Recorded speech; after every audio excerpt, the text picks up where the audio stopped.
Welcome back everyone, and welcome to part 4 and the final part of this tutorial series where we're creating this 3D lighthouse scene. So if you haven't seen the previous parts, then definitely check out the tutorial playlist.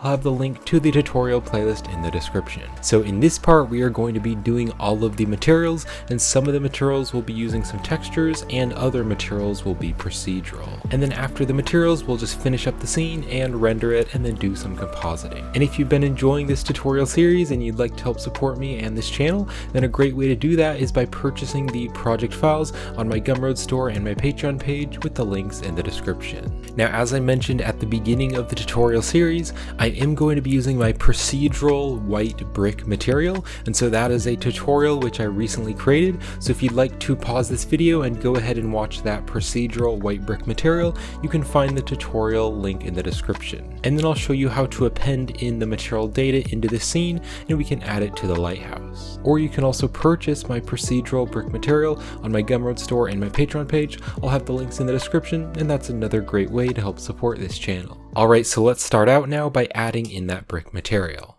So if you've done the tutorial or if you've purchased the procedural material, then to add it into this Blender file, you can click on File, and then you can click on Append. And then you can locate to the Blender file where you created the white brick material. So I'm going to go into the Blender file here, and then we want to append in the data. So we're going to find the material folder, and we're going to double click on this, and then you can append in the white brick material. So just double click on it, or just click here and then click on Append. Now nothing has really changed here. That's because we need to add the material onto the different objects. So I'm first going to select this object right here. This is the main tower, and let's click here onto the material properties. And then if you click on the drop down, you can see here is the white bricks material. So we'll just add that to our scene. Now it's not really showing up, and that is because we need to UV unwrap this object. So before we UV unwrap it, we need to add seams, and then we can UV unwrap it, and the seams are basically telling the mesh how it's going to be cut out so that the 3D mesh can be placed on the 2D UV unwrap. And if you'd like to learn more about UV unwrapping in Blender, then definitely check out my UV unwrapping for beginners tutorial. The link will be in the description if you'd like a better understanding of how UV unwrapping works. So let's click right over here to the UV editing workspace, and then I can zoom out here so we can now add seams and then UV unwrap it. Now I want to make seams where it is less visible because the seams are going to have a break in the texture. So I'm going to navigate here to the back of the lighthouse, so the camera's over here, and then I'm going to add a seam right back here. So I'm going to hold down the Alt key and just select that loop right there. And then I can also hold down the Shift and Alt key and select that loop right there. And then let's navigate up here, hold down the Shift and Alt key and select that loop right there. So if you go into wireframe view, you can see what I'm selecting. Now also, if I go back to solid view, you can see that we can cut this out, and so this piece here, this round piece, that'll be able to open up. So now let's navigate up here to the top, and I also want to add a seam around here. So hold down the Shift and Alt key and select right there. And then also right up here, we need to add a seam around here. So hold down the Shift and Alt key and select right there. And then right here, we don't actually need to select this. So hold down the Shift key and just click there to deselect that. Alright, so let's hit the U button to bring up the UV mapping settings, and we're going to do Mark Seam. So you can see where the seam is, it is red in edit mode, just to show us where the seams are. So I'll now press the A key to select everything. I'm going to hit U again, and this time we will click on Unwrap. So now you can see it's unwrapped it, so it's kind of opened up the different parts of the mesh there. Now if you look here on the UV unwrapping, you can see there are still a few problems, so I want to add a few more seams to open it up even more. For instance, right here, this is the very bottom, and this is kind of being all stretched. And if I hold down the Z button and move my mouse down into the material preview, we can let it load up, and you can see it's definitely being stretched right there. Over here, that looks pretty good, but it's kind of being stretched in some areas. So we're going to navigate right down here, and we're going to hold down the Alt key and select that loop of vertices right down there on the bottom, and we can press U, and we're going to mark another seam, and then we can re-UV unwrap it by just double tapping the A key, hitting U again, and then unwrap. So we're going to re-UV unwrap that. And now you can see that part right there is really straight, so that's better. And then this part is the top and the bottom, and that is flat, so that is really good. If we look right here, you can see the UV unwrapping is really good there. And around there on the sides, that's pretty good as well. And also right here on these little pieces, you can see that looks fine as well. Now I do need to rotate them a bit because some of these parts aren't really rotated that well. So let's go into the camera view by hitting the 0 on the numpad, and I can press the A key to select everything. And we want to rotate the bricks because you can see the bricks are going up and down. So let's move our mouse here in the UV editor, press the A key to select everything, and we'll rotate everything by 90 degrees, hit enter. All right, so that's rotated over, so that looks a bit better. And I think maybe this needs to be rotated over a bit more. So just kind of rotate that until it it fits so that it is pretty straight. And then we'll press the A key to deselect everything, hover your mouse over this part and press the L key to select the linked vertices, and we need to rotate this over so that the bricks are more straight. Alright, let's press the A key to select everything, and I want to scale everything, and I think I'll type in 2 and then enter, just so that it's double the size. And then those bricks are a little bit small, so I'll scale the UV mapping down just to make it a bit smaller, so something like that is a bit better. Maybe just make it a little bit smaller, because I don't want too much detail, but something like that is pretty good. And up here, we don't really need to worry about this up here, because this part here, this is going to be a different material. However, this part here, I need to hover my mouse over this part and press the L key to select that part, and then I just need to kind of rotate this so that it is straight, and you can see there is a problem here. If you look over here on this side, you can see it's rotating up, and then over here it's rotating up again, and that is because this part right here, this is kind of rotating sideways. So what I'll do is with just this part selected, I'll press the U button and let's click on unwrap again, and that didn't really help that much, so I'm going to add some seams to straighten that out. So what I'll do is navigate right over here to this bottom part. I'll hold down the Alt key and just select that loop of vertices there. And then I can hit U again. Let's click on Mark Seam. And then I just want to hover my mouse over this and press L to select the linked vertices. I'll hit U again and I will click on Unwrap because I just want to unwrap that spot. And that is much better. So you can see right down there on the very bottom, that doesn't look the best, but in the camera view, that's going to be super hard to see. And we can actually rotate that so it looks better. So let's rotate this by 90 degrees, hit enter, and that looks much better. So now you can see the bricks are straight and they're aligned with the other bricks. And then if we need to, we can also scale it. So I might scale it a little bit bigger. All right, so that's looking really good. Let's go back to object mode and I can save this with Control S. So we now want to click on the other object here, this house object, and we want to add the same material. So if we click down here to go to the material settings, let's click here on the drop down and we can add the white bricks. Let's also click on this object here, this other house object, click here on the drop down and add the house bricks. So now we need to UV unwrap these both. So let's just select both of them and we can go into edit mode and select everything. Now for these blocky type of objects, we don't really need to add seams because we can actually use the Smart UV Project. So just select everything and we're going to press U and then we can click on Smart UV Project and then just click on OK. So the Smart UV Project works really well for these kind of boxy type objects because it sort of automatically adds seams here. You can see the brick is going this way and then over here the brick is going up and down. So it does help and kind of fix a lot of the errors already. And it just works really well for these kind of boxy square objects. Now I do need to rotate some of these. So I'll press the A key to select all of the UV unwrapping here and I will rotate it. Let's type in 90 and enter just to rotate that over. So now the bricks are going back and forth. And then if we go over here, just to look at these bricks here, I want to compare the bricks and make the size the same. So moving my mouse into the UV editor, I will scale this and I'm going to just get it pretty close. I am just going to eyeball it, but I'm just going to try to get it pretty close. So something like that, just try to align up the bricks so that they're pretty close and they're about the same size. All right, that is pretty good. Now if we go right over here to this part, you can see that the bricks are going in the wrong direction. So let's click here to go to the face select. I can select this face and then shift and select the other faces. Just hold down the shift key and select any of the faces which are going the wrong angle. And then over here on the UV editor, I can rotate it by 90 degrees and enter. All right, so that is looking pretty good. Although I do need to scale it up a bit because it's a bit too small. All right, go back to object mode and that is looking really good. All right, so the next material that I want to create is the concrete material. So let's select this object here, the tower object, and I'll go into edit mode and I want to select all the pieces that I want to have the concrete. So I'll click here on the face select.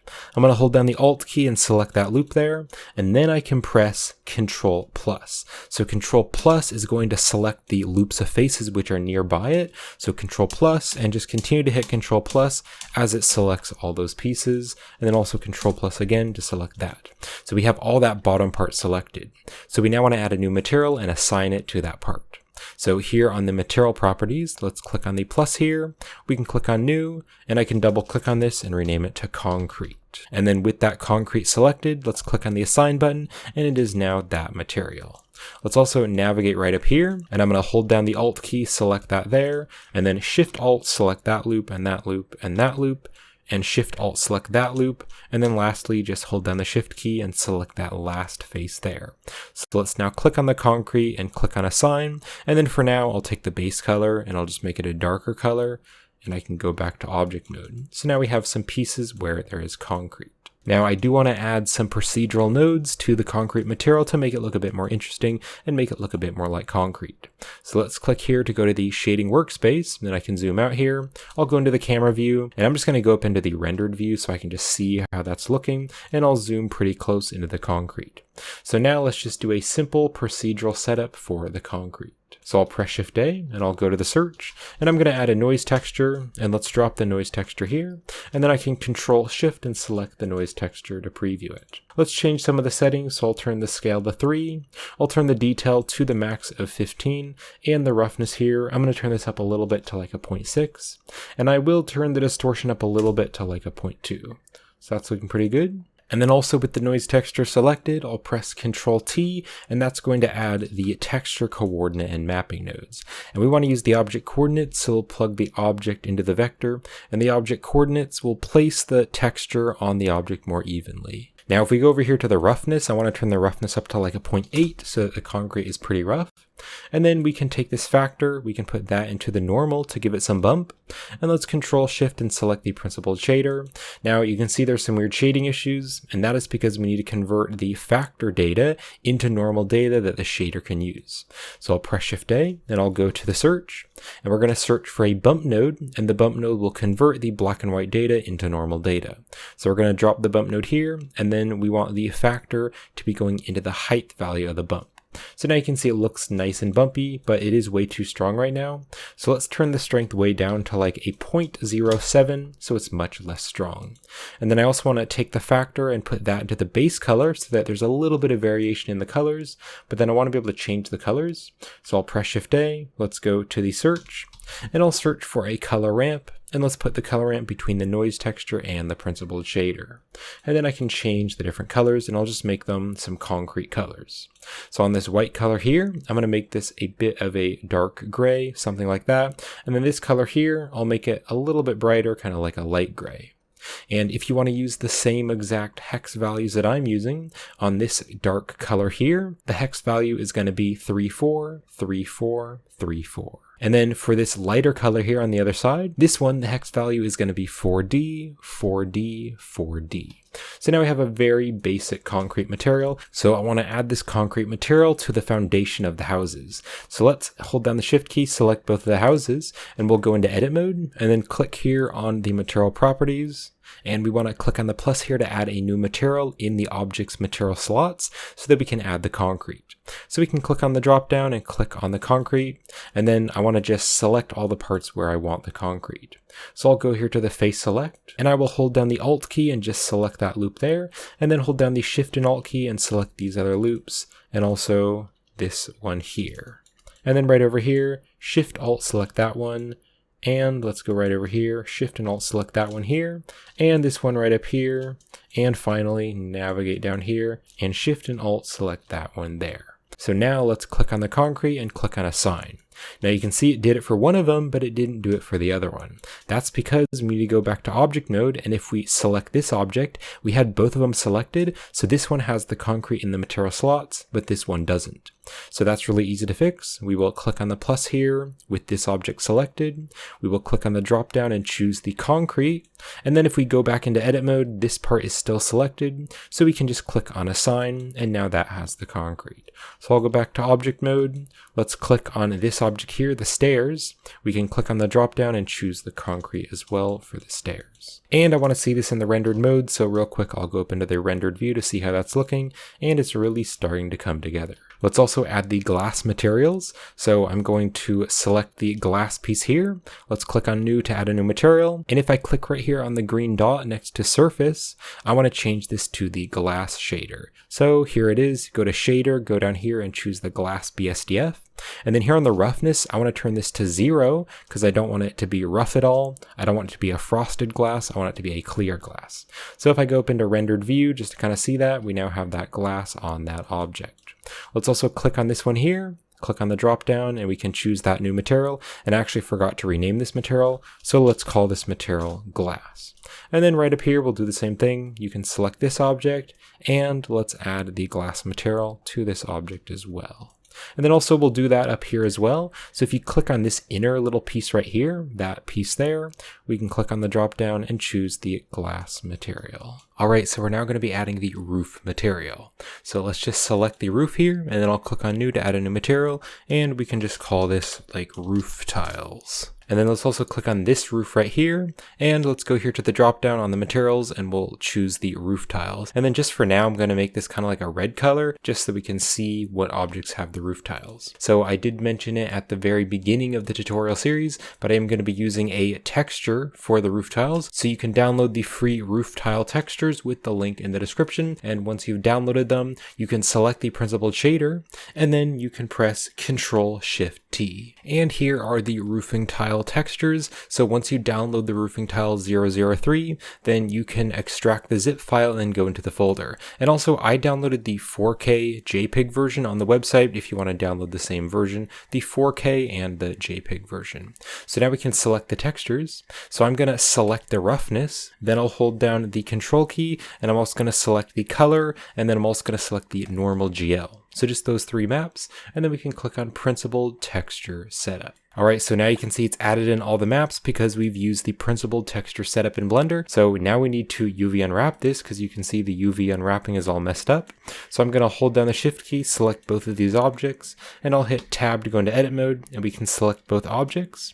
And then I'll click U to unwrap, and we'll just do the Smart UV Project, and then just click on OK. So now you can see there is the tiles. Now I want to change the size of it, so let's click right over here to go to the UV editing. And I can scroll out here and kind of go over to the objects. And if I zoom out here and press the A key, I can select all the UV editing, and I just want to scale it. So let's just scale that up. And I also want to rotate it. So I'll rotate it by 90 degrees, just like that. And then I'll scale that up even more. We're just going to scale it up to something like that. That's pretty good, just like that. Now, right over here on this little piece, and also right here on this piece, I want it to only be like one tile long. So press the L key with your mouse hovered over that piece. And also if we go here, press the L key with your mouse hovered over that piece. And I'm going to scale these pieces down a bit smaller so that it's only like one tile wide. So if I go back to object mode, you can see what that's looking like. And then also over here, you just want to make sure it's about one tile wide. I think that just looks a bit nicer. Now I want to change the colors of the roof because I want to make the roof red. So let's click on one of the roofs and let's go here to the shading, and we can easily change the color. So here on the textures, here is the base color, and we can just add a color ramp here to change the colors. So I'll press Shift A and I'll go to the search, and I'm going to search for a color ramp, and let's put the color ramp between the base color and the principled shader. And then this color here, I'm going to drag it over, and then this white tab here, I'm going to flip it and drag it over here. Now this white color, this is going to be a red one, so I'll click on the color here, and I'll kind of make it like a dark reddish brown, so something like that. And if you want to use the same hex values that I'm using, then here on this reddish brown, you can go to the hex here, and you can punch in 903111. And then if you click here on this color, this one I want to make a very dark color and kind of red, so it's going to be kind of a dark brown. And the hex value for this one is 260900. So now we have some nice bright red roofs. Alright, so I'm now going to be creating the wood materials. So we have a white wood material and a green wood material. So let's first just select this piece right here, the shingles on the side, and let's click on new to add a new material. And I will click on here to rename this, and I'll rename this to white wood. Now for this white wood material, I'm also going to be creating a very basic procedural material. So I'll press Shift A and I'll go here to the search, and I'm going to search for a noise texture to create the grains of wood. Let's drop this here, and I can also press Ctrl T with the noise texture selected to add the texture coordinate and mapping. And then I want to use the object coordinates, so let's place the object here into the vector, and the object coordinates will place the texture on the object more evenly. And then this noise texture, I want to Control Shift and select it to preview it, and we can change some of the settings. So I'll turn the scale up a little bit to like a 6, and I'll turn the detail all the way to the max of 15.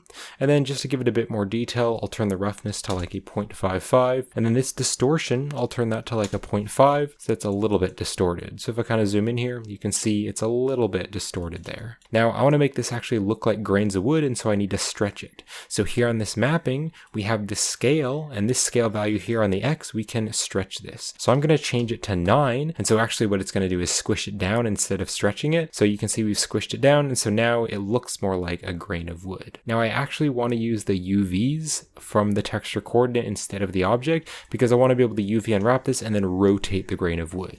And I want to do that for some of the other objects that I'm going to add this wood material. So let's take the UV, and I can put that into the vector instead, and then we can go into edit mode with the tab key, just select everything, and again we can hit U for the UV map settings, and for this one let's do the Smart UV Project, and then click on OK. So I now want to edit the UV mapping, so let's click here on the UV editing workspace, and I'll just zoom over to the object, and I will press the A key to select the mesh. And I'm just going to scale the UV mapping up a little bit, not too big, but something like that. And if you need to rotate it, you can, but I want the grains of wood to be going back and forth along the shingles, and so that looks pretty good. So let's go right back here to the layout now. Actually, I want to go back to the shading so we can edit the shader nodes. So I now want to Control Shift and select the principled shader, and we now need to plug the noise texture up to the normal to give the painted wood some bump. So I'll take the factor, we'll put that into the normal, and then I'll press Shift A, we'll go here to the search. I'm going to search for the bump node, and we'll drop the bump node in between the noise and the principled, and then the factor is going to go into the height value, and that'll convert the noise texture black and white data into normal data. Now it's way too strong, so here on the strength, let's just turn this down to like a 0.2, so it's much more subtle. But now you can see the surface has kind of a grain of wood texture. Now I also want to add this same material to the door. So we can select the door, and if we go right here to the modifiers, you can see that this door has the mirror modifier. And I don't want that, because if it has the mirror modifier, then the material is going to look exactly the same on each side, and so it'll look kind of mirrored. So I'll click here on the drop down and apply the mirror modifier, and then if I tab to go into edit mode, I just want to hit U to unwrap. And again, I'll do the Smart UV Project to the door, and then click on OK. So then I can go back to object mode, and if I go here to the materials, we can click on the drop down here, and I just want to select the white wood material. So now I need to change the size of the UV editing, so we'll go over here to the UV editing workspace, and I'm just going to zoom into the door, and I will go into the rendered mode so I can see the wood there. And I'll press the A key to select the UV editing, and I'll scale it up quite a bit bigger, something like that. Now I do want this door to be a wood material, but I want it to be green instead of white. So we'll go back to object mode, and then we're going to duplicate this wood material. So let's scroll right up here to the object's materials, and we can click on this button here. It looks like two little pieces of paper. That'll duplicate the material. So now it's using the same information, but is a separate material. So we can change the material and it won't affect the other wood siding. So here on the name, I'm just going to call this green wood instead. All right, so now that it's a separate material, we can just change the base color. So I'm going to make this base color a dark green color. So we'll turn that down and then make it a green color. And if you want to use the exact same hex value that I'm using, here on the hex, you can type in 234123. And then there is one thing that I want to change, and that is that the bump is way too strong. So if we go back here to the shading workspace, the door bump is really strong. So let's turn this way down to like a 0.06, so it's much more subtle. And then also you could play around with the scale of this if you want to, or change the UV editing. And then I want to click on the door frame, and let's add a material to this. So I'll click on the drop down, and we're going to choose the white wood. And then again, let's go into edit mode. We want to select everything and hit the U button, and we're going to do the Smart UV Project. Click on OK. So now it's done the Smart UV Project, and you can see that the wood looks really bumpy again, and I believe that is because of the lighting. So because the lighting is coming on this side, it's making it look super bumpy. So what I can do is actually just make this a bit less strong. So I'll turn the strength to like a 0.1 of this material, and that looks a bit better. Now it's not quite as bumpy. It's not overly bumpy. Now this piece of wood right up here, I want to rotate that so that it looks like it's a separate piece of wood that has been kind of painted over, and the wood grain should go along the longest side. So I'll go into edit mode, hold down the Alt key and select that loop right there. And then let's go here to the UV editing. And then I want to select all the UV editing here that we have selected in the 3D viewport. I want to rotate this by 90 degrees, just hit enter, and now if I go back to object mode, you can see the grain of wood is going in the opposite direction. Alright, so I'll jump back here to the layout, and I also want to add the green wood to the frames here, the window frames. So let's select the window frame, click on the drop down, and we'll choose the green wood. We'll select this frame here, click on the drop down and choose the green wood again, and then the last one here, let's choose the green wood. And then I need to UV unwrap these as well, so I'll hold down the shift key and select all 3 of these window frames, and I will go into edit mode and just make sure they're all selected, and then again hit U, and we'll use the Smart UV project again and click on OK, because these objects are pretty blocky and square, so the Smart UV project should work just fine. So I'm just going to zoom way in, and actually I'm going to hold down the Z button and move my mouse down into the material preview just so I can see how that's looking. So I'll zoom in there, kind of take a look at that wood, and if you want to play around with the size of the UV editing, you can in the UV editor, but I think that looks pretty good. Alright, so the next materials that I want to create are some metal materials, and we'll be adding it to the stairs and the handle and also the gutters and the pipes. So let's just select the pipe here, and I'll click on new to add a new material, and I can just rename this to metal. So this material is going to be super simple. So here on the base color, I'm just going to make this kind of like a mid-gray color, and then let's go down here to the metallic, and I'll turn the metallic to 1 so it is treated as a metallic material. You can see it's kind of shiny now. And then here on the roughness, I'm going to turn this to like a 0.4 so that it's pretty shiny. So then let's select the door handle here, click on the drop down, and we're going to choose the metal. Let's also save the file with Control S. Let's click on this here, click on the drop down, and add the metal to the stairs railing. And then also let's go to this piece here, so this gutter, choose the metal material, and we'll go right over here, click on this pipe here, and choose the metal again. Now I want the gutters to be a different material, so let's click here on the gutter, click on new, and I can just rename this to gutter, and this will be a very simple material as well. So for this one, I'm gonna make it kind of like a gray color, so I'll make it a pretty dark color, kind of like a dark gray, and then let's turn the roughness up because I want to make it look kind of like a plastic material, so I'll turn the roughness up to like a 0.65, and that'll be it for the gutter. So let's click here, and then click on the drop down, and let's also choose the gutter there. And then one little thing I noticed, you can kind of see that the red is coming through the gutter. So if I just select the gutter and I go into edit mode and select everything, I can move the gutter over on the x-axis. And I'll just bring it forward just a tiny bit. So I'll just bring it towards us and then go back to object mode. That looks better. So now you can't see the red tiles coming through the gutter. Now there is another piece that I want to add the white wood material to, and that is that little wood piece there. So I'll select this object and I will go into edit mode. Let's just select this piece here and then press the L key to select that entire piece. I can click on the plus here to add a new material, and on the drop down here, I want to choose the white wood and then just click on assign. And then if you need to play around with the UV editing, you can. So I think I do need to rotate it. So let's go to the UV editing, and right here I can rotate it by 90 degrees and hit enter. So now you can see that the grain of wood is going sideways. Let's do the same thing here. So I'll select this object and I'll go into edit mode, and then I'm just going to click here to select it, and then with my mouse hovered over it, I will press the L key to select the linked vertices. We can now add the wood material by clicking on the plus here, and here on the drop down, let's just choose the white wood and then click on assign. And then again, you can see that the grain of wood is going up and down. So I will rotate this by 90 degrees, hit enter, and then I can go back to object mode. So let's go back to the layout here, and I'm going to navigate up here to the top of the lighthouse tower, and I want to add some materials right here. So I'm going to click here to select this wireframe piece. Let's click on a new, and I'm just going to call this material like metal bars. And then this one, I want to make the base color kind of like a light color. And let's also go down here and we'll turn the metallic up so that it is metal. And then here on the roughness, I'll turn this down to like a 0.4 so it is more shiny. Let's just go into the rendered viewport mode to see how that's looking, and that's looking pretty good. Now, if I click on this top piece here, this piece I want to start by adding the concrete. So I'll click here on the drop down, and then let's choose the concrete material. But then here on the top, I want to make it be a red color. So I'll go into edit mode, and I'll press 1 on the numpad for front view, and let's go into the wireframe view, and I'm in the face select, and I can click and drag right here to box select all of those top parts here, but not that little bottom part.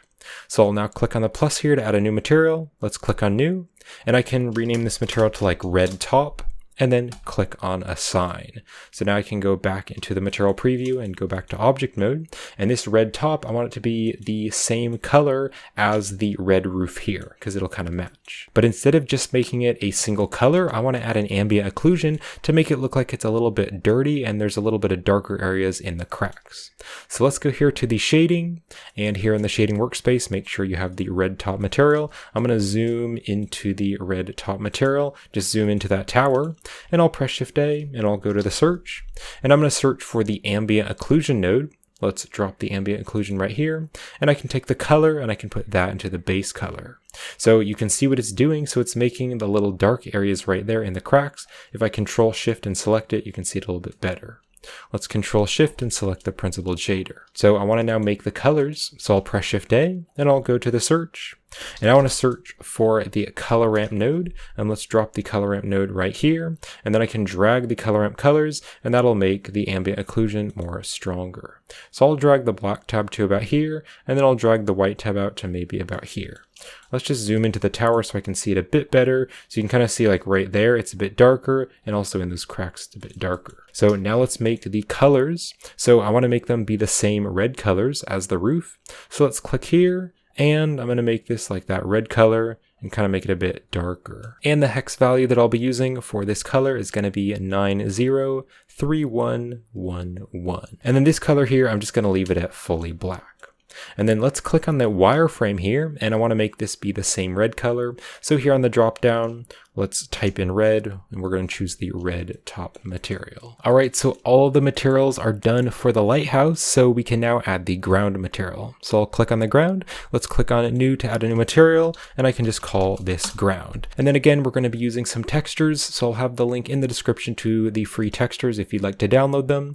And then you can click on the principled BSDF, and you can press Control Shift T. And here is the withered grass material from polyhaven.com, and I downloaded the 4K JPEG version. So once you download the textures, you can extract the zip file, and then just hold down the Control key and select the grass diffuse, the color, and the roughness, and you can click on Principled Texture Setup. And because this was a plain object originally, the UV unwrap is fine, it's just nice and flat. Although I do want to change the size of it. So if I just go right over here to the mapping, we have this scale value, and this will change the size of the textures. So I'll press Shift A and I'll go to the search, and I'm going to search for a value node. Now let's put the value here, and I can put the value into the scale. So this way we now just have one single value, which will change the size of the textures. So I'm going to turn this up quite a bit bigger, and if I zoom way in here to the house, you can see I need to make it way bigger. So I'm going to turn this way up to like a 20. 20 is much better. Maybe like a 17, that might be a little bit better. I'm actually going to turn this down to like a 15 because I don't need it quite that big. So there we go. Now you're not going to be able to see this texture that well because we're having the grass, but we do need some kind of texture behind the grass. And then one more thing that I want to do is just make it a little bit darker. So I'm going to go right over here to the base color, and I'll press Shift A, we'll go to the search, and we'll search for the RGB curves, and let's drop the RGB curves after the base color. And then we can just click on the C here, and I'll click to add a dot there, and then I can drag this down, and that's just going to make it a bit darker. So I'll make it kind of dark just like that.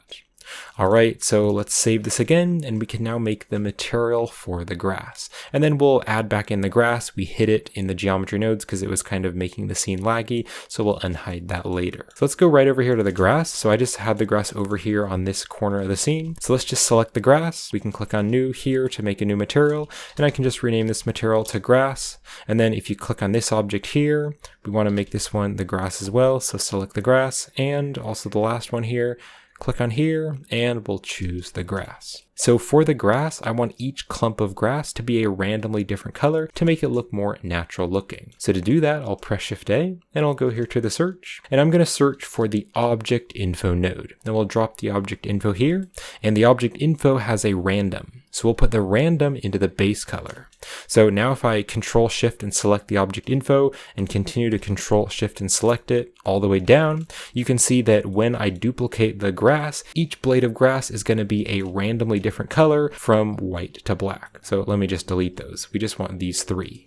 So they're going to be randomly different colors, but then I don't want them to be white and black, of course. I want to choose the colors of the grass. So I'll press Shift A and I'll go to the search here and I'll search for a color ramp, and let's put the color ramp in between the random value and the principled shader. And then I can Control Shift and select the principled shader. So now here on the color ramp, I can make all the different colors. So I want to make 3 colors. So I'm going to click on the white here. And for this first one, I'm going to make this kind of like a brown color. Make it kind of dark. Then I'm going to hold down the Control key and click here to add another color. And this one is going to be a bit brighter, and it's going to be a little bit more of a yellowish kind of tannish color. And then this last one here, this one is going to be even brighter and a bit more of a tannish kind of yellowy color because it is dried grass. And if you want to use the exact same hex values that I'm using, this first one here is going to be 9E8134. Then the second one here in the middle, this is going to be 815735.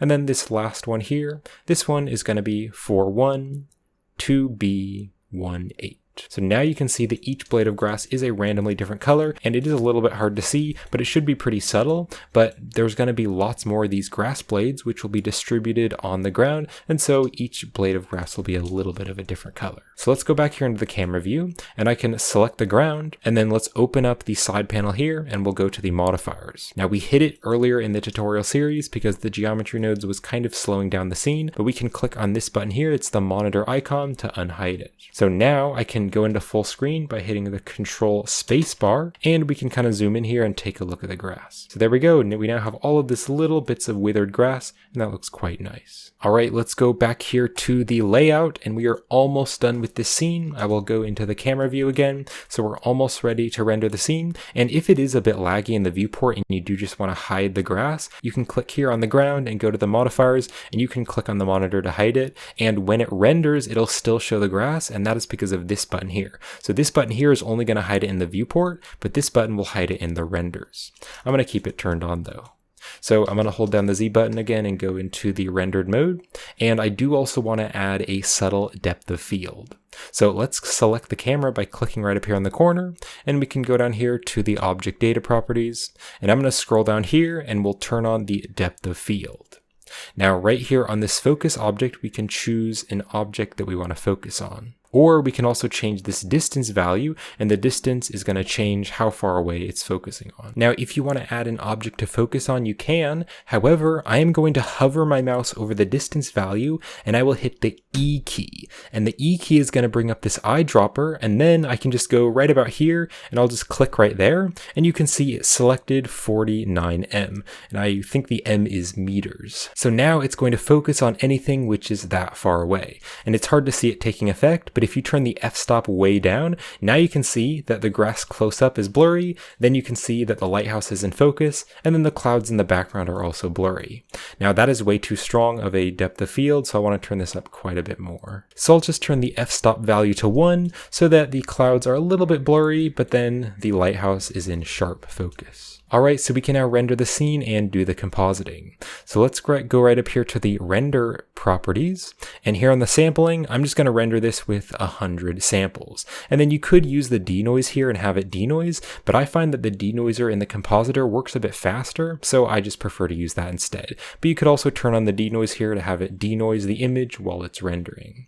And then also to make the render a bit faster, we can open up the light paths, and let's turn some of these light paths down. So here on the total, I can just turn the total way down to like a 2 so that it has less of the light bounces, and this will make Blender render the scene a bit faster because it won't have to calculate as much of the lighting. And then the indirect lighting, I'll turn that to 0, and then the filter glossy, turn that to 0, and we can turn off the reflective and refractive caustics. And then before you save the scene, just click on File and click on Save, and then to render this you can press F12 or click on Render and render the image. And the render has now finished. So now to just make this final image really nice, let's scroll over here on the workspaces and we'll go to the compositing. I'll click on use nodes here, and then I first want to press Shift A and go to the search, and I want to search for the denoise node. Let's drop the denoise in between the composite and the render layers so it'll denoise it, and I'll change the accurate to fast. And then with the node wrangler enabled, I can Control Shift and select the denoise, and that's going to add this viewer node so that we can preview the image in the background. Let's Let's also drag this here to make the timeline smaller, and I'll press V to zoom the backdrop out and Alt V to zoom the backdrop in. Alright, now I also want to add just a subtle vignette to make everything a little bit darker on the edges. So I'll press Shift A and I'll go to the search. And I'm first going to search for the box mask. Let's drop it here. And if I drag the box mask out, we have a width and a height. So I'm going to hold down the Shift key as I drag the width and height to make my movements less sensitive, and I'll just drag this up here, drag that over there, and I want to make the box mask just a little bit smaller than the image. So I now want to blur the box mask, because if I Control Shift and select it, you can see it's a white box with a black outline. So I'll press Shift A, and I'll go here to the search, and I'll search for the blur node, and let's drop the blur node here, and then here on the X and the Y, I'm going to turn these both to like 300. So this is going to blur the edges, and so it is a bit hard to see, but there is a very subtle darkness on the edges.